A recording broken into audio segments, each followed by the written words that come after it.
The 4 kinds of fields of the heart. Matthew chapter 13, verse 3 through 9 states, "Then he told them many things in parables, saying, A farmer went out to sow his seed. As he was scattering the seed, some fell along the path, and the birds came and ate it up. Some fell on rocky places where it did not have much soil. It sprang up quickly because the soil was shallow. But when the sun came up, the plants were scorched and they withered because they had no root. Other seed fell among thorns, which grew up and choked the plants. Still other seed fell on good soil where it produced a crop, 100, 60, or 30 times what was sown. Whoever has ears, let them hear. Just as there are no 2 people with exactly identical faces, every person each has a different heart." Jesus spoke of mankind's hearts as 4 different types of fields in a metaphor. All of you here today will fall under the scope of only one type of field.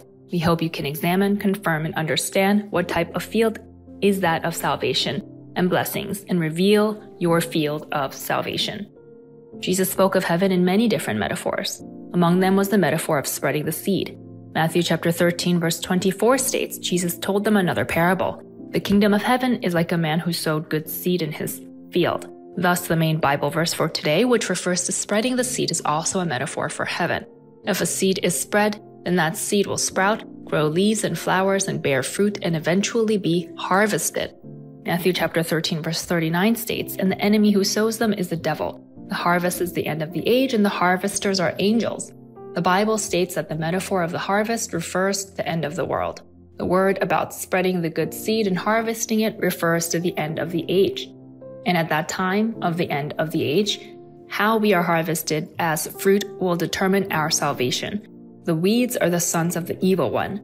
The weeds were spread by the devil, and the good seeds were spread by Jesus. Matthew chapter 13, verse 38 states, "The field is the world, and the good seed stands for the people of the kingdom." It is for the end of the age, when God can harvest the sons of heaven, that he spread the good seed and allowed this metaphor. The place where the seeds fell was the field. No matter how good the seeds are, if the field is rocky, filled with rocks, that seed cannot grow properly. The field must be as good as the seeds. God's word in Mark chapter 4, verse 14 is the seed, and according to Matthew chapter 13, verse 24, the heart listening to God's word is the field. Therefore, if weeds are going to be spread on a good field, it would be better for the field to be bad. If weeds are spread on a field that is a smart and clever person's heart, then that person will become Satan and devil. Matthew chapter 13, verse 3 through 4 states, "Then he told them many things in parables, saying, A farmer went out to sow his seed. As he was scattering the seed, some fell along the path, and the birds came and ate it up." If we look in Matthew chapter 13, verse 3 through 4, it states that Jesus spread the good seed, and that seed fell on the path. That it says some fell along the path means they have deviated from the right path. John chapter 14, verse 6 states that Jesus stated, "I am the way, the truth, and the life." Likewise, Jesus is the path and truth and life. And we must go on the path Jesus went on, the path of truth. It is those who do not walk that path of truth, and the church leaves their hearts, and only their bodies go to church, who are the seeds that fell along the path that the birds then ate. Matthew chapter 13, verse 19 states, "When anyone hears the message about the kingdom and does not understand it, the evil one comes and snatches away what was sown in their heart. This is the seed sown along the path." If we hear the word and say Amen, then God's word must be within our hearts, and we must comprehend it. But if our hearts are on the path, we cannot comprehend. And the evil one, metaphorically described as a bird, will come and take away the word left in our hearts. To be along the path means they have abandoned the path, and with an evil heart, they engage in a stubborn spiritual life where they misunderstand and think they live a life on the path of truth when in reality they do not. The path of truth is the path as is written in the Bible. Going on a path that is not the true path and misunderstanding by acknowledging only by themselves and comforting only themselves that this is the true path. Such people will not accept it, even if the true word of the gospel falls on the field of their hearts and the true path open to them. For such people, it would not matter even if Jesus himself came and preached to them. We hope you can comprehend that only when we walk the path as written in the Bible do we avoid the path along the field. Next, let us examine the seed that fell on the rocky field. Matthew chapter 13, verse 5 through 6 states, "Some fell on rocky places where it did not have much soil. It sprang up quickly because the soil was shallow. But when the sun came up, the plants were scorched and they withered because they had no root." Rocky field indicates someone with a heart that is like a desert wasteland. A rocky field is somewhere with a lot of weeds and gravel. It means a heart that is hard like a rocky field, a heart that has a lot of feelings of hatred for others and jealousy towards others, filled with greed for secular things. And because their heart is filled with such greed and ambition, it does not matter if God's word falls upon such a field. Therefore, for the seed to fall upon a rocky field means a heart like a wasteland, the field of a heart that cannot be cultivated. Matthew chapter 13, verse 20 through 21 states, the seed falling on rocky ground refers to someone who hears the word and at once receives it with joy. But since they have no root, they last only a short time. When trouble or persecution comes because of the word, they quickly fall away. When you listen to the word, you just say, Amen, Amen. You receive the word happily into your heart. But it is when you are in front of your door facing the world that you have so many things to do, so many things to worry about, that no matter how good the word is, it does not stay in your heart and cannot lay down roots. These are the hearts that have not believed in Jesus long enough, and roots have not laid down. And when they are persecuted, they fall.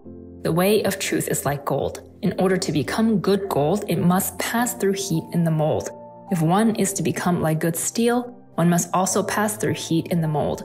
Similarly, the faith of a person must also be tempered like this. However, if one's heart is like the hard, rocky soil, it is the heart that will betray God. If one is persecuted because of the word, it is a heart that will fall. One who betrays the word is one who does not have the strength to encounter resistance for their true faith. It is because they have no roots to their faith. And until the roots of their faith are laid down, they will need to try harder to conquer their own selves and protect their faith. In addition to the seed that fell on hard, rocky soil, there were seeds that fell among the thorns. One must win against being choked by thorns. Matthew chapter 13, verse 7 states, Other seed fell among thorns, which grew up and choked the plants.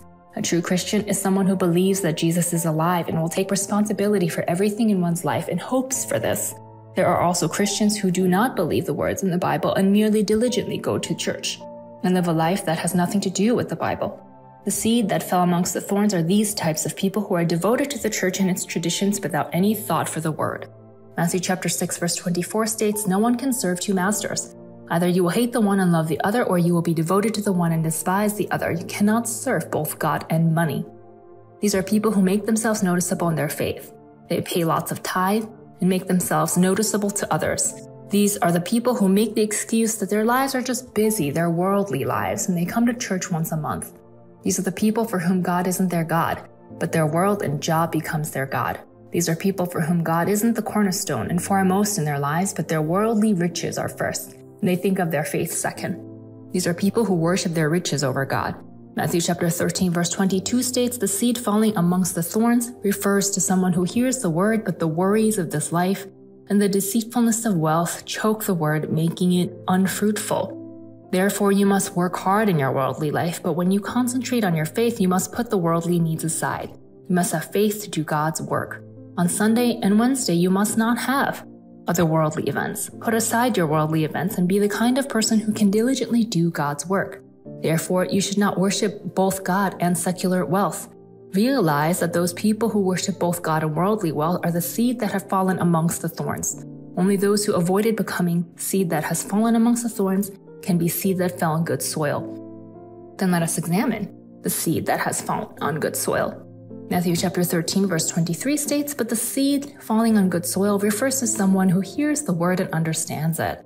This is one who produces a crop yielding 100, 60, or 30 times what was sown.